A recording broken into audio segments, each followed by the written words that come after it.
First practical करेंगे welding shop के अंदर। Welding practice job on arc welding making है स्ट्रेट वेल्डिंग बीट्स। ठीक है, हम क्या करेंगे, ये हमारे पास MS फ्लैट है, इस फ्लैट के ऊपर वेल्डिंग की प्रैक्टिस करेंगे स्ट्रेट वेल्डिंग करने की। ठीक है, तो उनको बीट्स बोलते हैं जो वेल्डिंग होती है, तो उस तरह की बीट्स बनाएंगे। तो सबसे फर्स्ट मैं थोड़ा थोड़ा प्रोसेस बता देता हूँ करना क्या होता है।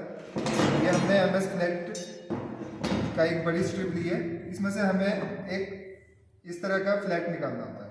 ठीक है, जो भी डायमेंशंस होती है, जैसे मान लिया अभी जो है इसका जो है 65 मिलीमीटर विड्थ है और इस तरह से इस पीस की जो विड्थ है वो है 40। तो लेंथ में अब हमें इसमें से निकालना है, तो डायमेंशंस होती है जैसे कि मान लिया 40 × 100 मिलीमीटर का हमें, क्योंकि वेल्डिंग की प्रैक्टिस कर रहे हैं तो ज़्यादा स्पेस चाहिए हमें, तो 100 मिलीमीटर रख लेते हैं। ठीक है, उस पर हम मार्क करते हैं। मार्क करने के बाद ट्राई स्क्वायर का यूज़ मैं पहले बता चुका हूँ लास्ट वाले वीडियो में कि ये राइट एंगल मेजर करने के लिए और मार्क करने के लिए होता है। ठीक है, इससे हम मेजर कर सकते हैं राइट एंगल। अब मार्क करने के लिए आप कोई शार्प उसमें स्क्राइबर यूज कर सकते हैं, तो अभी मैं इसको यूज कर रहा हूँ। ठीक है, अब ये देख सकते हैं आप यहाँ पर ये जो है मार्किंग हो चुकी है। अब हम इसको फ्लैट को यहाँ लगा देंगे और जहाँ पे हमने मार्किंग की है उसकी कटिंग करेंगे।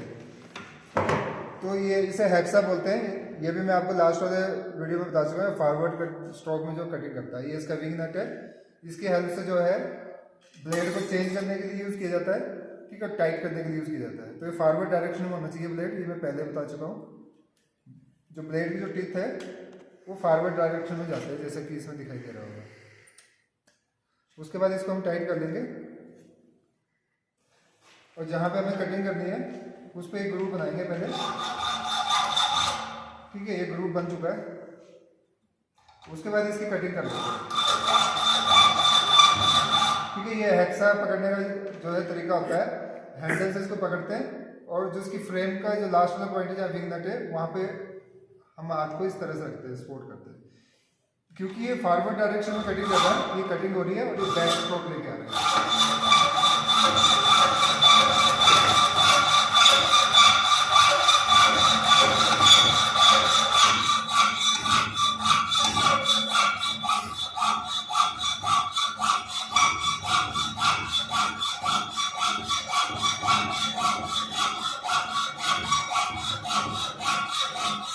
ठीक है, इस तरह से जो इसकी कटिंग हो जाएगी। अब कटिंग होने के बाद क्या होता है कि स्ट्रेट कटिंग नहीं हो पाती है, तो हमें क्या करना पड़ता है, इसको हमें इस पीस को दिखा रहा हूँ आपको। कटिंग होने के बाद कुछ इस तरह से पीस आ जाएगा। अब इसके पर इसकी विड्थ थोड़ी ज़्यादा है, वो 65 है और जो लेंथ है वो 100 मिलीमीटर है। जो इसका स्ट्रोक होता है इसको मैच करना है इसके साथ, एज के साथ, और नीचे लेके आना है। तो इसमें एक गैप नज़र आता है, वो गैप नहीं आना चाहिए। अभी आप देख पा रहे होंगे कि गैप आ रहा है, तो ये अगर गैप आ रहा है तो इसका मतलब कि ये राइट एंगल पर नहीं है। तो उस कंडीशन में हम क्या करते हैं, ये वाइस पे लगाते हैं, जो कि होल्डिंग डिवाइस है, आपको पता है, बता चुका हूँ मैंने। तो लास्ट वाला वीडियो देख लेना अगर पता नहीं है तो। और इसको बोलते हैं फाइल। फाइल जो है मल्टीपर्पज़ टूल है, ये फिनिशिंग भी करता है और स्मॉल स्क्रैप में कटिंग भी करता है। तो जहाँ पर गैप था हम उसकी फाइलिंग नहीं करेंगे, और जहाँ ब्लेड टच हो रहा था उसकी हम फाइलिंग करेंगे।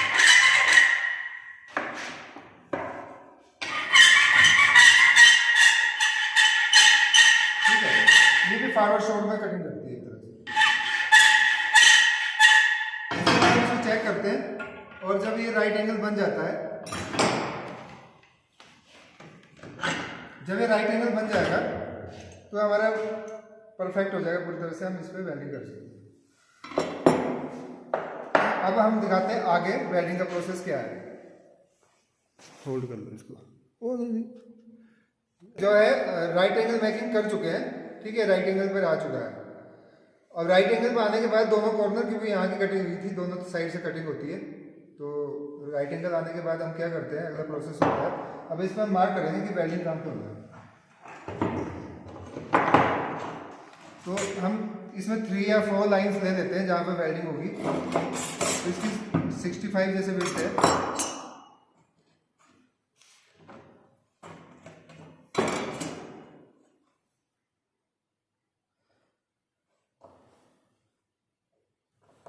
तो 15 मिलीमीटर, थोड़ा सा जूम करो, ठीक है। आप देख पा रहे होंगे यहाँ पे हमने एक 15 मिलीमीटर का एक मार्क यहाँ पे किया,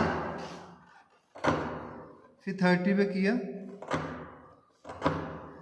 फिर 45 पे किया, ठीक है। तो अब लगभग गैप हमारे पास बराबर का है। उसके बाद जैसा कि मैंने बताया कि राइट एंगल मेज़र करने के लिए, मार्क करने के लिए, तो हमें जिससे मार्क होता है स्क्रैच होता है, ठीक है, मेज़र करता है। तो राइट एंगल मैकिंग करने के लिए भी यूज़ होता है, जैसे कि मैं बता रहा था। आप इसके स्ट्रोक के साथ लगाएंगे, इसको नीचे लेके आएंगे, गैप अगर गैप बन रहा है तो इसका मतलब कि ये राइट एंगल पर नहीं है, ठीक है। और अगर गैप नहीं बन रहा है तो पूरा ब्लेड टच हो रहा है जैसे कि अभी, तो ये राइट एंगल बन चुका है। अब उसी तरह से हम इसकी मेजरमेंट मेज़र करते हैं इसको एक बारी। देखिए, तो मुझे कहीं दूसरे मतलब ज़्यादा मार्क लगाने की जरूरत नहीं है, मैंने एक मार्क लगाया था, उसी के ऊपर हम क्या करेंगे स्केच, ठीक है। ये एक लाइन बन चुकी है ऑर्डर में बिल्कुल। इस तरह से जो मेरा दूसरा मार्क है उसको इसको मैच करेंगे पूरी तरह से, और मैच करने के बाद लाइन ड्रॉ स्क्रैच। इसी तरह से तीसरी, ठीक है। अब मैंने, आप समझ गए होंगे कि मैंने 15 मिलीमीटर क्यों लिया था, ठीक है। लगभग बराबर स्पेस बन चुका है। उसके बाद हम क्या करेंगे, क्योंकि वेल्डिंग करने जा रहे हैं तो ये हमें इतनी आसानी से दिखाई देने नहीं वाला है, क्योंकि हम जो शील्ड यूज़ करेंगे उसका ग्लास जो है कलरफुल होता है। तो हम इसके ऊपर चौक से जो है इसको डार्क कर देंगे, तो ये वाइट वाला पोर्शन है दिखाई देगा। होल्ड दो।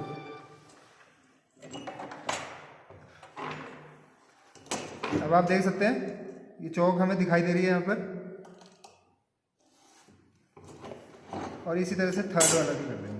तो आज हम क्या कर रहे हैं, खाली प्रैक्टिस कर रहे हैं। इस तरह से जो है मार्किंग हो गई है। होल्ड। अब हम अपने वेल्डिंग टेबल पे आ चुके हैं। अच्छा, उससे पहले मैं इसकी डायमेंशन बता देता हूँ। ये जो है हमने जो लिया है अभी 95 जो इसकी लेंथ है, 95 मिलीमीटर में, हम मिलीमीटर में काउंट कर रहे हैं, और 65 ऑलरेडी इसकी विड्थ थी। और तीसरा क्या आता है, थिकनेस दिखाई दे रही होगी आपको, ये 5 मिलीमीटर है।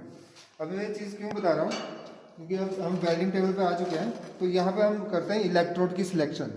तो डिपेंड करता है वर्क पीस की थिकनेस पर। तो यहाँ पर देख सकते हैं आप, अभी जो इलेक्ट्रोड का साइज़ है वो है 3.15 मिलीमीटर इंटू 350 मिलीमीटर। ये क्या चीज़ है,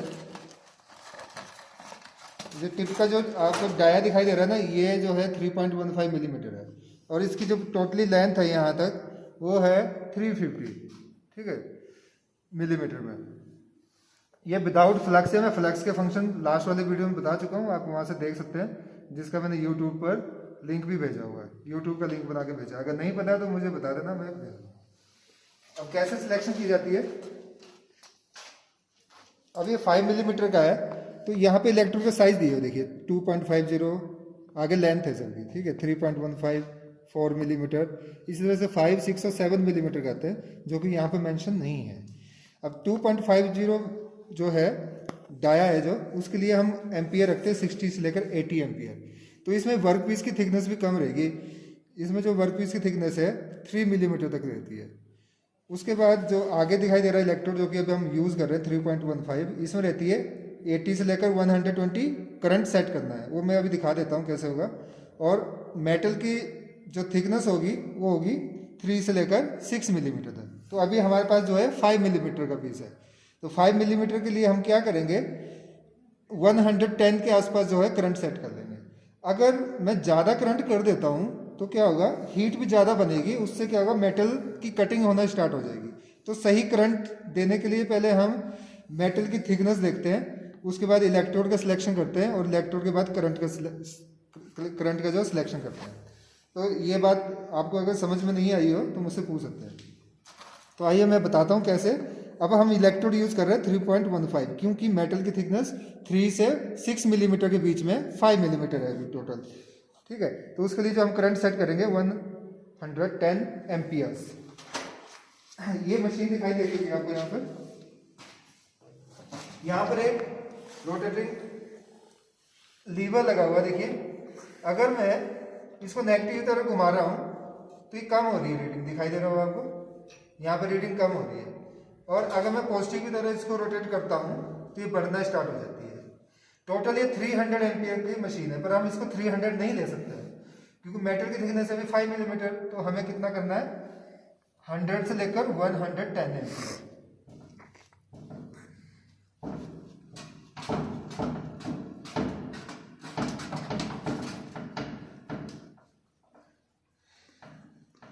तो हम यहाँ पे रखेंगे 100 एम्पियर अभी शुरू में, थोड़ा सा ज़्यादा कर देते कैसे। तो हमने अभी 100 एम्पियर हमने सेट कर दिया। अगर हमें प्रॉब्लम आएगी, मेटल में वेल्डिंग नहीं हो रही है, तो हम इसको चेंज कर सकते हैं। उसके बाद इसको इलेक्ट्रोड होल्डर बोलते हैं। यहाँ पर हम 3.15 मिलीमीटर का इलेक्ट्रोड सेट कर देंगे। यहाँ पर इनको जॉ बोलते हैं, दोनों जॉ के बीच में सेट कर देंगे। ठीक है, ये तो होगा यहाँ के लिए तैयारी। उससे पहले एक जरूरी काम जो हमें करना है वो है इस तरह से, इसको बोलते हैं लेदर एप्रन।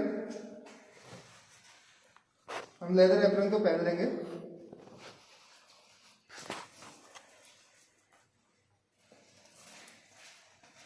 ये भी मैं एक वीडियो में बता चुका हूं पहले। उसके बाद लेदर हैंड ग्लव्स, और एक हाथ में रहती है वेल्डिंग शील्ड। ठीक है, इसके अंदर एक ब्लैक ग्लास लगा होता है, आपको ऐसा कुछ नहीं दिखाई देगा, तो इससे खाली वेल्डिंग होते हुए दिखाई देती है। तो इसलिए मैंने पहले ही चौक के मार्क कर दिया। और हम प्रैक्टिस क्या कर रहे हैं यहाँ पे, स्ट्रेट वेल्डिंग बीट्स की। ठीक है, हम यहाँ पे वेल्डिंग की प्रैक्टिस करेंगे, इस लाइन के ऊपर वेल्डिंग करेंगे। अब मैं पूरी तरह से रेडी हूँ एक तरह से। ठीक है, दूसरे हाथ में मैंने ग्लव्स नहीं पहना है क्योंकि यहाँ तक जो है फ्लाइंग स्पार्क नहीं आने वाला है। इस हाथ में मैंने पहन रखा क्योंकि बहुत नजदीक रहेगा वेल्डिंग करने में। उसके बाद मशीन को यहाँ से ऑन कर दिया हमने। क्रश हमारा प्रॉपर सेट हो चुका है। अब आर्क को बनाने के लिए दो मेथड होते हैं। दो मेथड से आर्क बनेगी, एक होगा टैप करके, टैप करना पड़ेगा, और एक होगा स्क्रैच करके। तो कोई भी मैं मेथड देख लूंगा यहाँ पर किससे मुझे इजी है। ठीक है, ये मैंने एक बार स्ट्राइक कर दिया आर्क को। उसके बाद जहाँ पे वेल्डिंग करनी है वहाँ पे आ जाएंगे और वेल्डिंग स्टार्ट कर देंगे। उससे पहले हम एक बारी रफ पर आर्क जरूर बनाएंगे हर बारी। तो मैं बनाने जा रहा हूँ, देखिए। उसके बाद जहाँ पे वेल्डिंग करनी है वहाँ पे आएंगे और शील्ड को अपने फेस पे लगा देंगे।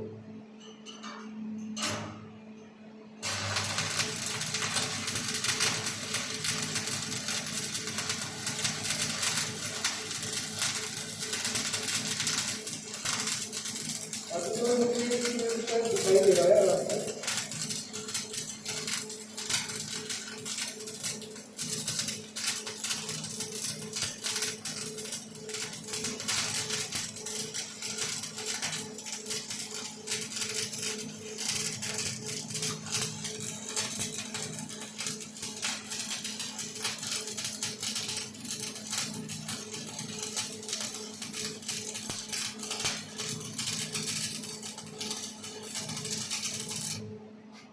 ठीक है, आप देख सकते हैं आप, ये पहली लाइन आ चुकी है यहाँ पर।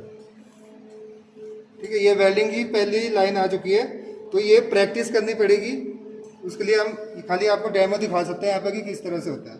इसी तरह से दूसरी लाइन पे भी वेल्डिंग कर देंगे। ये मुझे तो करनी आती है, पर आपके लिए प्रैक्टिस होगा शुरू में। तो इस तरह से होता है, ये मैं आपको प्रोसेस बता रहा हूँ। अब दूसरी तरफ कर रहा हूँ, बीच में जो लाइन है।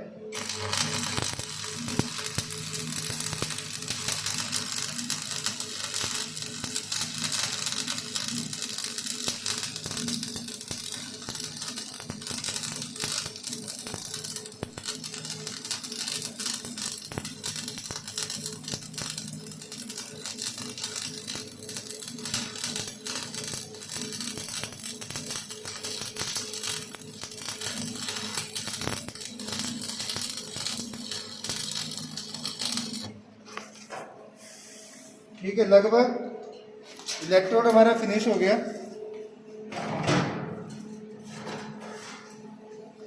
अब फिर इलेक्ट्रोड फिनिश हो गया तो हमें चेंज करना पड़ेगा। ठीक है, हमने वही साइज का इलेक्ट्रोड दोबारा लगा दिया और लास्ट वाली लाइन पे हमें वेल्डिंग करनी। तो नया इलेक्ट्रोड लगेगा या थोड़ा सा रुक के वेल्डिंग करेंगे। तो रफ पे हमें स्ट्राइक जरूर करना है एक बार वेल्डिंग जो है स्टार्ट करनी है थोड़ी देर के लिए। ठीक है, ये हो गया। अब जहाँ पे हमें लास्ट वाले पॉइंट पे वेल्डिंग करनी है वहाँ पे पहुँच जाएंगे।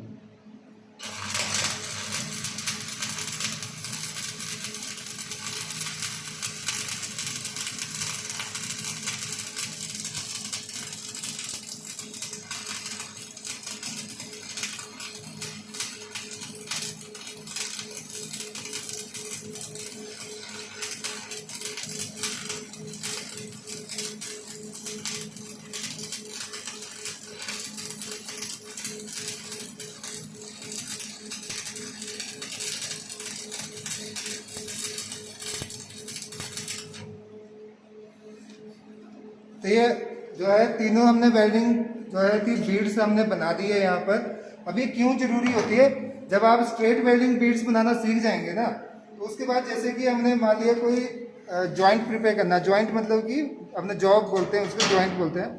ठीक है, जैसे कि दिखाई दे रहा है यहाँ पे वेल्डिंग हो रखी है। ये तो ये दो अलग अलग पीस थे, इसको बोलते हैं बट जॉइंट। सेम प्लेन है, ये मैं एक वीडियो में पहले बता चुका हूँ, इसको बट जॉइंट बोलते हैं। तो यहाँ पे वेल्डिंग हुई है ना, स्ट्रेट हुई है, या मुझे यहाँ पे कॉर्नर्स में वेल्डिंग करनी है। मान लिया मुझे यहाँ पे कॉर्नर में वेल्डिंग करनी है, तो ये मैटर नहीं करता है कि वर्टिकल है या हॉरिजॉन्टल है, पर ये है तो स्ट्रेट ही ना, तो आपका हाथ भी स्ट्रेट चलेगा। ठीक है, इसी तरह हॉरिजॉन्टली अगर वेल्डिंग करनी है, यहाँ पे वेल्डिंग हो रखी है वाली, स्ट्रेट वेल्डिंग हो रखी है, ये देख सकते हैं आप, स्ट्रेट वेल्डिंग हो रखी है। तो आपको पहले स्ट्रेट वेल्डिंग प्रैक्टिस करनी पड़ेगी, यहाँ पे बीड्स बनानी पड़ती है। उसके बाद हम इसको होल्ड कर लेंगे, काफ़ी ज़्यादा गर्म है अभी ये, होल्ड कर लेते हैं, वीडियो पे होल्ड कर लेते हैं। यहाँ पे टेबल पे आ चुके हैं वापस, यहाँ पे हमने इसको वाइस के अंदर होल्ड कर लिया। उससे पहले मैं एक चीज़ आपको बता दूँ, आपने एक छोटी सी फाइल बना लेना, इसका प्रोसेस आपको पता लग गया होगा शुरू से लेकर लास्ट तक। यहाँ पर टूल्स में बता देता हूँ, कटिंग टूल में हेक्सा यूज़ हुआ है, फाइल यूज़ हुई है, मेजरिंग एंड मार्किंग टूल्स में steel rule, try square, scriber आप लिख सकते हैं, पेंसिल शेप में होता है इसी तरह से। उसके बाद होल्डिंग डिवाइस जो है यहाँ पर बेंच वाइस यूज हुई है, और आगे जो है दो टूल, ये भी होल्डिंग डिवाइस है, प्लायर लिख सकते हैं आप, चिपिंग हैमर, ये स्ट्राइकिंग टूल में आता है। पर यहाँ पे वेल्डिंग में हम क्या यूज़ कर रहे हैं, इसके फिनिशिंग के लिए, तो ये फिनिशिंग टूल में लिख लेना। अब यहाँ पे यूज़ क्या है, हमारे पास तीन टूल यूज़ होने वाले हैं। एक ये वायर ब्रश, चिपिंग हैमर। ठीक है, अब आप देखिए क्या करना है, थोड़ा सा जूम कर लेना गुरजी सर। तो कैमरामैन हमारे पास जो है गुरजी सर हैं, जो कि फिटिंग शॉप लेते हैं। ये दिखाई दे रहा है आपको, इसके ऊपर है स्लैग। स्लैग क्या होता है, जब फ्लक्स मेल्ट होता है तो स्लैग बन जाता है, इम्प्योरिटीज को बाहर निकाल देता है, ऑक्सीडाइजेशन को प्रिवेंट करता है। ऑक्सीडाइजेशन क्या होता है, एटमॉस्फेयर में जो गैसेस होती है वो हॉट मेटल के साथ रिएक्ट करती है, जिससे कि मेटल ऑक्साइड हो जाता है। और मेटल जब ऑक्साइड हो जाता है तो वेल्डिंग की क्वालिटी काफ़ी लो हो जाती है, पुअर क्वालिटी हो जाती है। ठीक है, तो वो काम करता है। अब देखिए क्या है, स्लैग, चिपिंग हैमर की हेल्प से हम स्लैग को निकाल रहे हैं। ये दिखाई दे रहा है आपको, नीचे जो ये वेल्डिंग बीड है, साइडों में जो गिरा हुआ ये स्लैग है। इसी तरह से दूसरी बीड में भी होगा, तीसरी में भी होगा।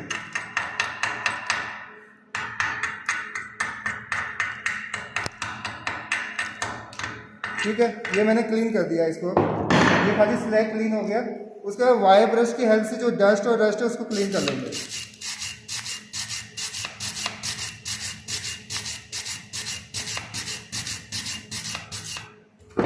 तीसरा पॉइंट और क्या है इसमें, ये छोटे छोटे से बॉल्स नजर आ रहे होंगे, अगर आपको नजर आ रहे हैं, इसको बोलते हैं स्पेटर्स। स्पेटर्स क्या है, जब फ्लाइंग स्पार्क्स बाहर निकलते हैं तो बाहर निकल जाते हैं, इलेक्ट्रोड का ही पार्ट होता है। ठीक है, पर ये वेल्डिंग में किसी काम का नहीं है, अनवांटेड मटेरियल है, ऐसे निकल जाएगा। ये छोटे छोटे से बॉल मैंने निकाल दिए हैं, लगभग निकाल दिए हैं। ठीक है, अब हमारी जो वेल्डिंग बीड है बिल्कुल क्लीन नज़र आ रही है।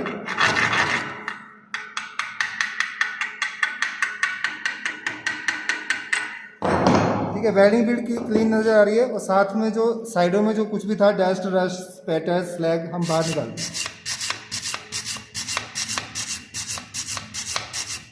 ठीक है, ये प्रोसेस हो गया।